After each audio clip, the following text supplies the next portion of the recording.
Seja bem-vindo à AFIA Geopapers. Aqui a gente ensina como se manter atualizado em ginecologia e obstetrícia, mesmo que você tenha pouco tempo para estudar.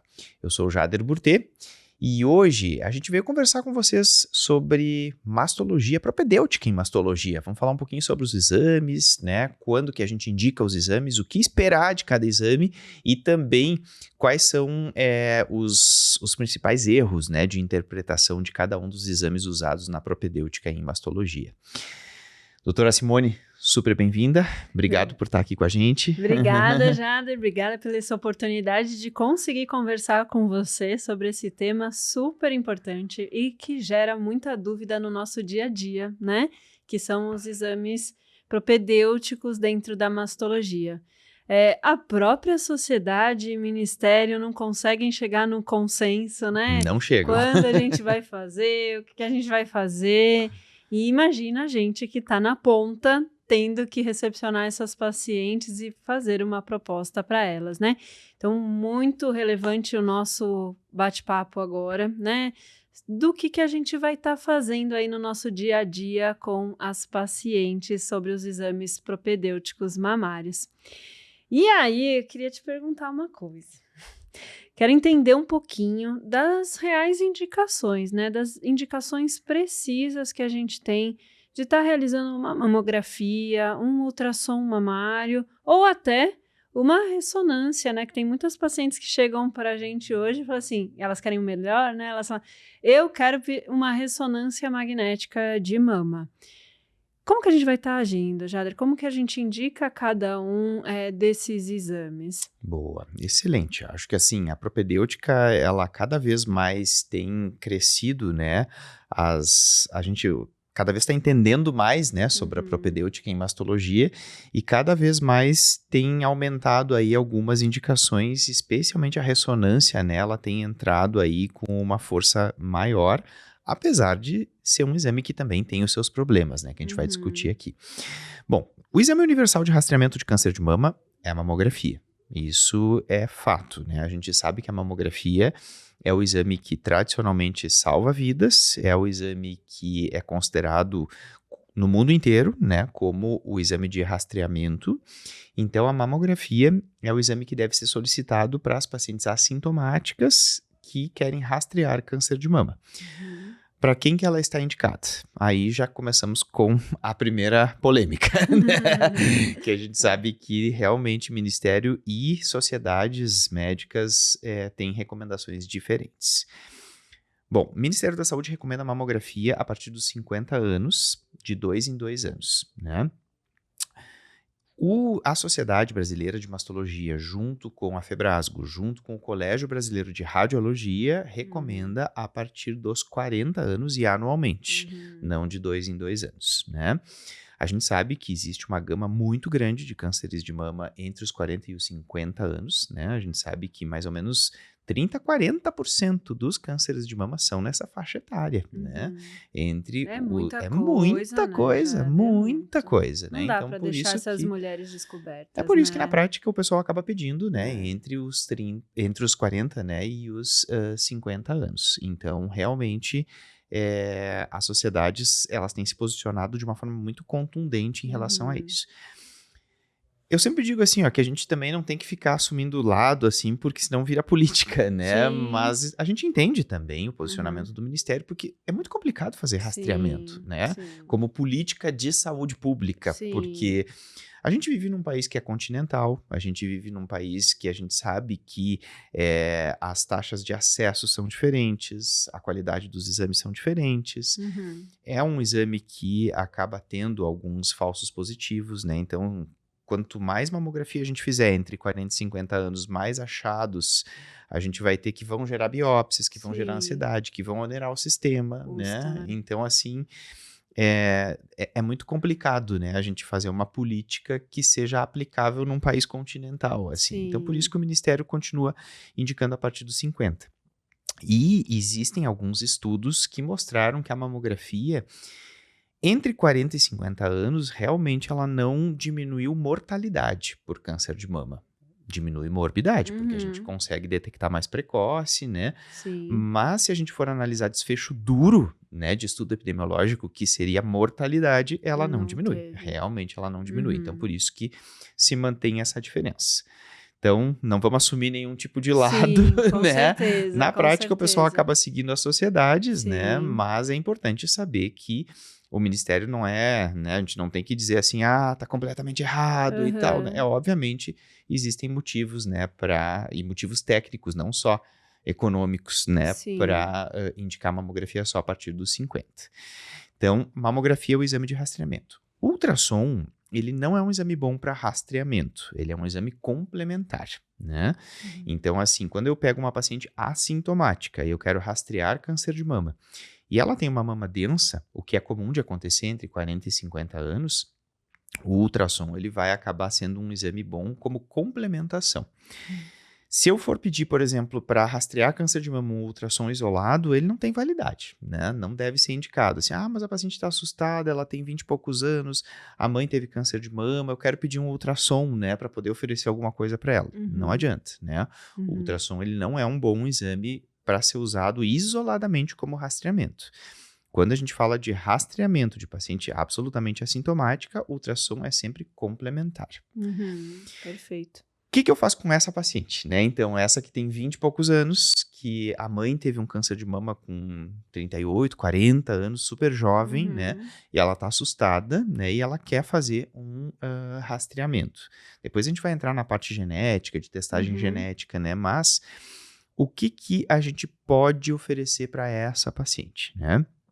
Então, paciente que tem uma história familiar de primeiro grau, que teve câncer de mama antes dos 50 anos, né? Mesmo que não testada, né? A paciente não fez a testagem genética, mas a gente sabe que tem uma chance grande, né, de mutação genética. Não tem, infelizmente, no mundo inteiro ainda nenhum protocolo estabelecido de rastreamento. Na ausência desse protocolo, o que as sociedades recomendam? Que nessas pacientes de alto risco, a gente ofereça a ressonância. Né? Então, a ressonância ela entra para essas pacientes de alto risco, cuja mãe ou irmã teve câncer de mama antes dos 50 anos, ou é testada e sabidamente BRCA mutada, né? Sim. Ou P53 mutada, né? Aí, para essas pacientes, a gente pode sim oferecer a ressonância. Não é um protocolo, né? Não existe um protocolo sedimentado, mas as sociedades se posicionam assim, ó. Você pode oferecer para essa paciente uma ressonância a partir dos 25 anos de idade, né? Anualmente. Tá. Por quê? A ressonância é um exame que tem altíssima acurácia, né? É um exame que acaba tendo aí uma sensibilidade, sobe muito a régua, Muito né, da alta, sensibilidade. Então, assim, é um exame muito bom, né, pra gente fazer para essas pacientes, mas, obviamente, é um exame de alto custo, né? É um exame que tem seus problemas, porque tem muito falso positivo, né? Mas a gente pode oferecer para essas pacientes de alto risco a partir dos 25 anos. E depois que elas fazem 30, a gente alterna a ressonância com mamo e ultrassom. Então, assim, ela faz a ressonância, 6 meses depois faz mamografia e ultrassom. Aí passou mais 6 meses, outra ressonância, de forma que ela não fique mais de 6 meses descoberta por um exame de imagem. Então, a ressonância, ela entra como uma recomendação, de novo, não é uma diretriz oficial, mas como uma recomendação para essas pacientes de alto risco. Então, ou que sabidamente são mutadas, né, ou que tiveram uma história familiar e não fizeram a testagem genética familiar de primeiro grau.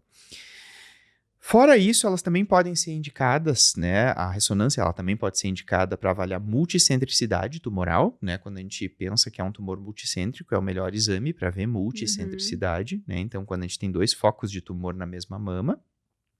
Para a doença oculta, aquela paciente que a gente palpa uma axila, né, cheia de linfonodo comprometido, a gente pensa, nossa, isso aqui são linfonodos comprometidos por câncer de mama e ela tem mamo e ultrassom normais, né? Então aí a ressonância entra também para essa indicação. E existe aquela indicação clássica que foi pelo motivo que ela surgiu, na verdade, né, lá nos anos 90, foi para avaliar a ruptura de prótese de silicone, né? Sim. Então, realmente é o exame melhor, assim, para avaliar a ruptura de prótese de silicone, vai ser a ressonância. Legal saber, né, essas indicações, porque muitas vezes se confunde.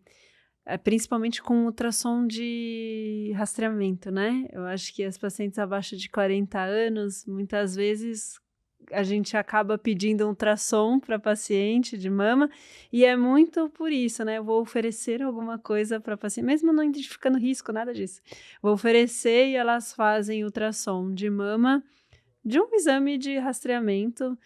E aí a sua fala é bem importante, né? Para a gente realmente identificar que ele não serve como um rastreamento isolado ali, ele não vai conseguir dar os dados que a gente precisa, né? E às vezes até o pessoal diz assim, nossa, mas então o que a gente faz com essas pacientes, né? Porque aí fica um vácuo, né? A gente adoraria que tivesse um protocolo, Sim. né, assim, super estabelecido que a gente pudesse dizer, ó, tá aqui, gente, né?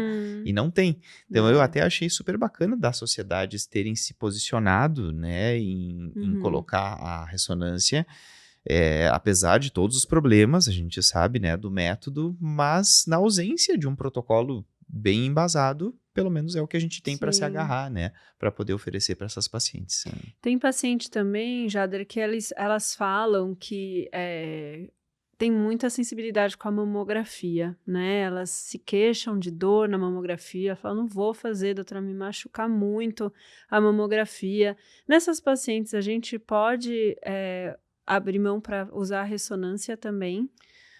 Assim, não é uma indicação formal, academicamente não é uma indicação formal, né? Mas às vezes no consultório, claro, a gente pode flexibilizar em relação a isso. O que eu sempre explico para as pacientes, né, em relação a esse tipo de queixa, né, que as pacientes às vezes nos trazem? Isso é totalmente dependente, na verdade, da máquina e do operador. Né? Eu sempre digo assim, a gentileza é uma questão que é imprescindível na hora de realizar o exame.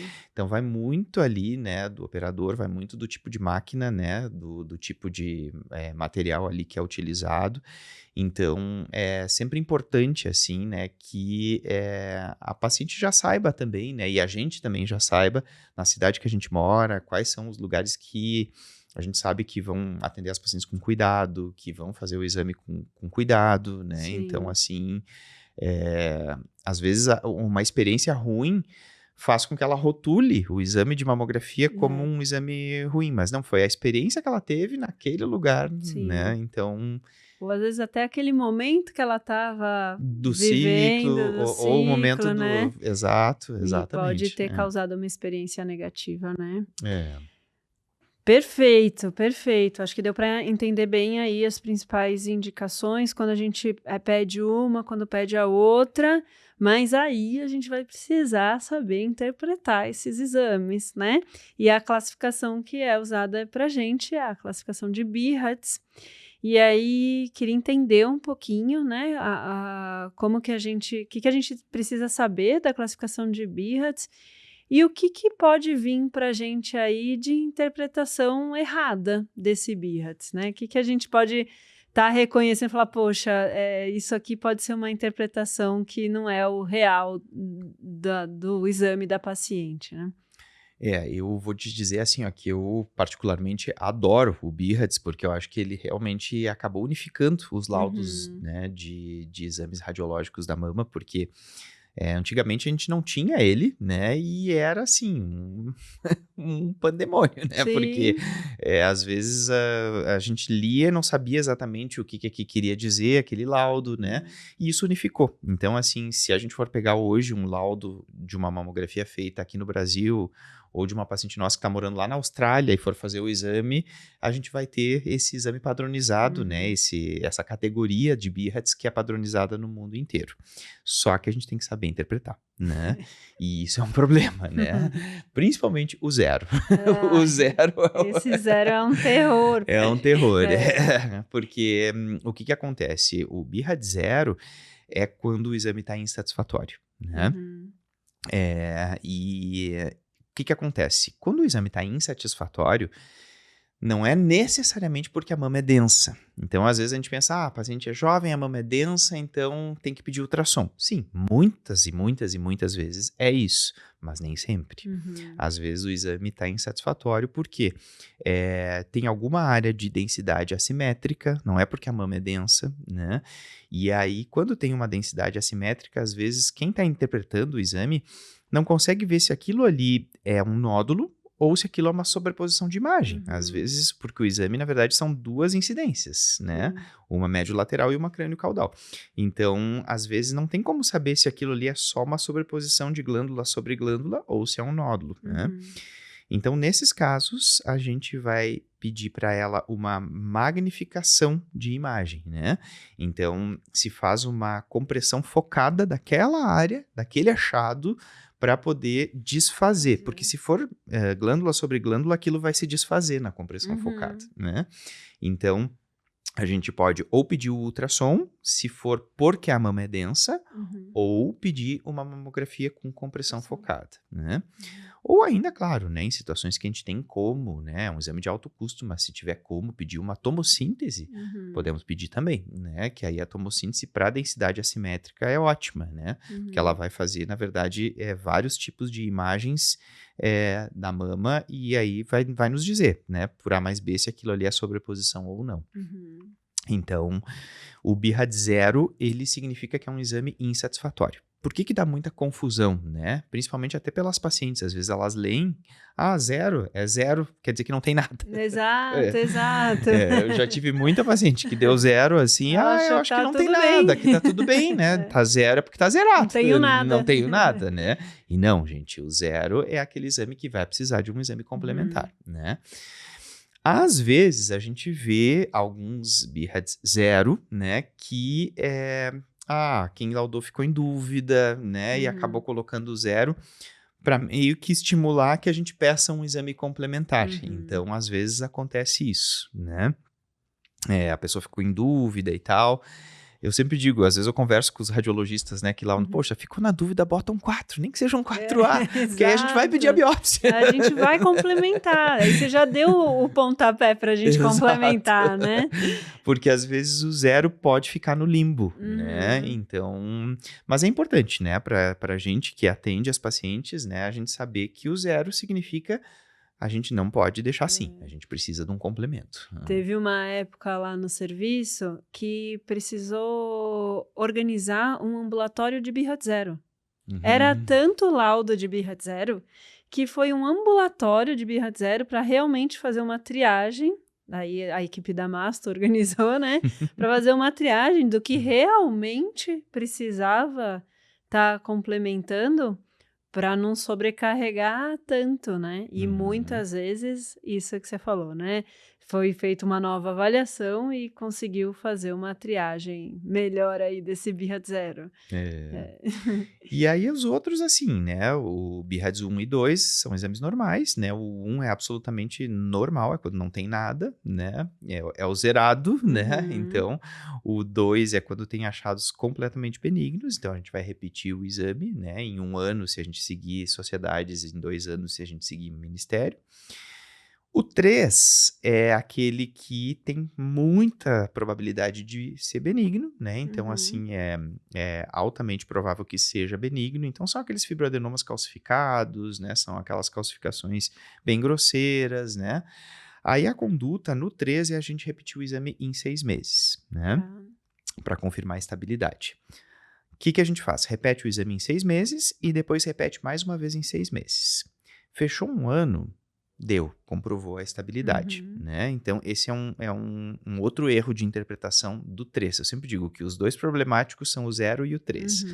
Porque o 0, aí às vezes a pessoa acha que não tem nada. Não, tem alguma coisa que precisa ser vista, que precisa ser complementado. O 3, às vezes, dá o 3, tá estável, repete em 6 meses de novo, continua 3. E às vezes continua vindo no laudo 3. E aí o pessoal fica repetindo... Porque tá o 3, porque tá o 3, aí ela fica de 6 em 6 meses, a vida inteira fazendo isso, né? Não é assim. É 1 ano, né? O BIRADs 3 deve ser acompanhado por 1 ano. Se em 1 ano É aquela história, né?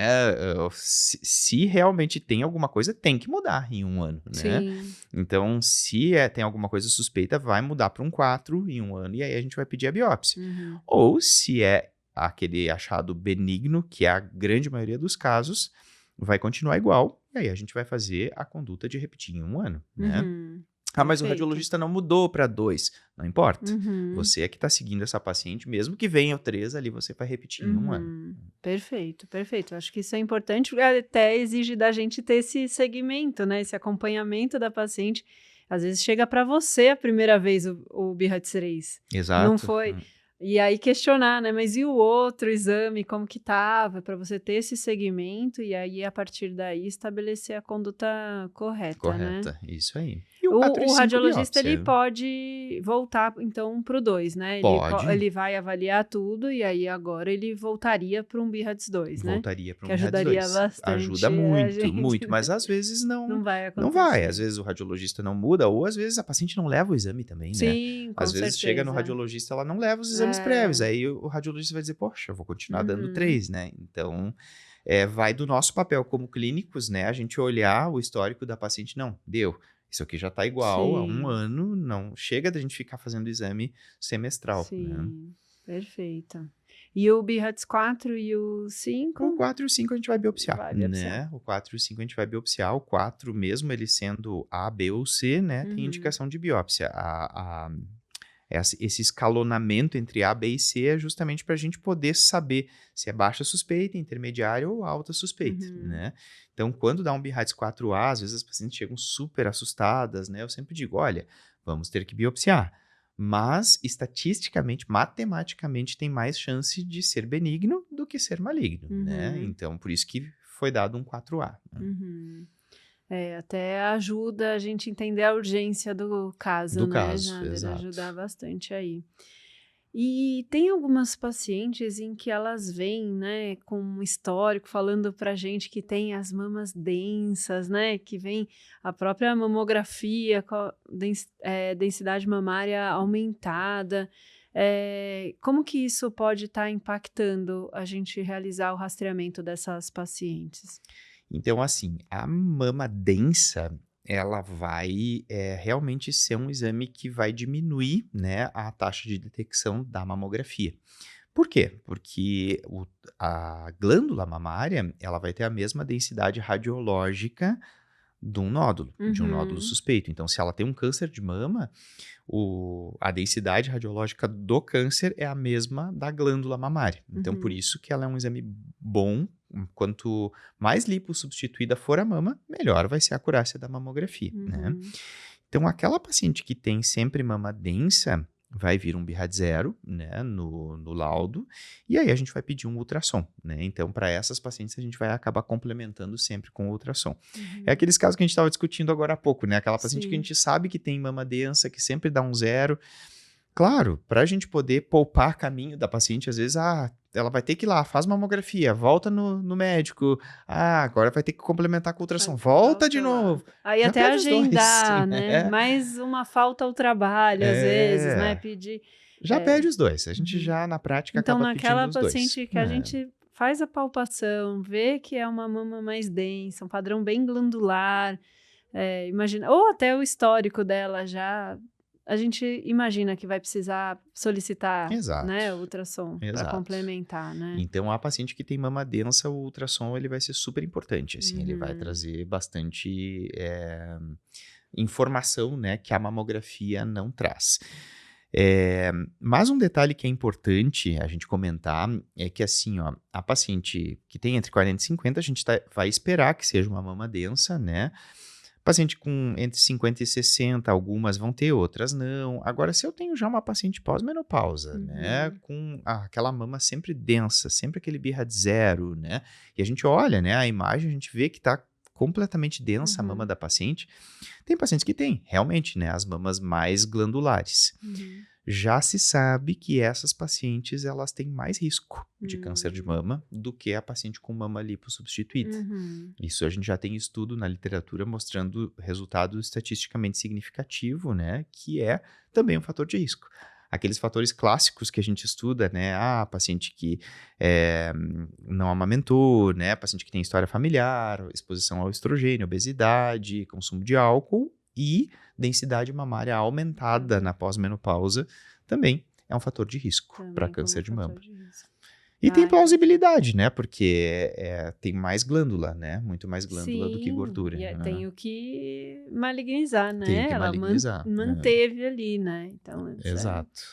E nos casos das pacientes que a gente precisa, né, tá realizando a ressonância, até por ela ser um exame muito sensível, a gente pode ter dificuldade da interpretação da ressonância e muitas vezes as pacientes vêm até preocupadas com a gente, né, de tanta coisa que foi identificada ali pra gente, né?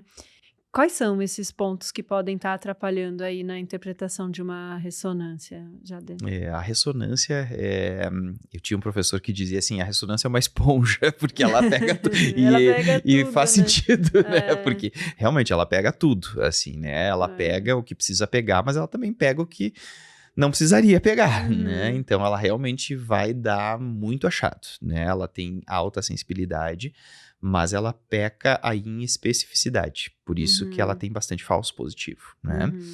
Então, a gente tem que ter muito cuidado em interpretar os achados de ressonância, né? Às vezes, a gente tem, por exemplo, ali um achado na ressonância, tem uma pequena área ali de hipercaptação do contraste, do gadolínio, né?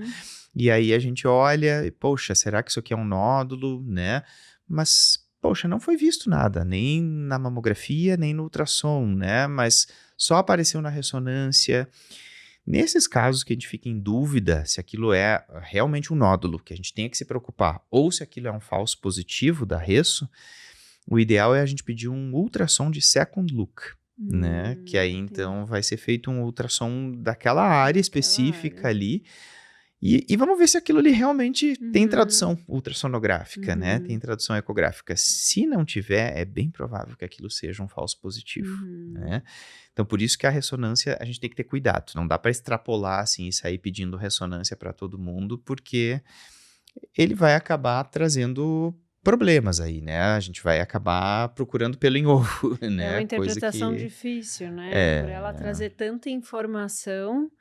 Às vezes fica difícil essa interpretação da gente saber o que é um achado acidental e o que pode realmente estar mostrando uma lesão pra gente. E aí fazer mão do ultrassom para conseguir identificar se valoriza ou não esse achado, né? É muito difícil, assim, a gente ter um câncer de mama, né?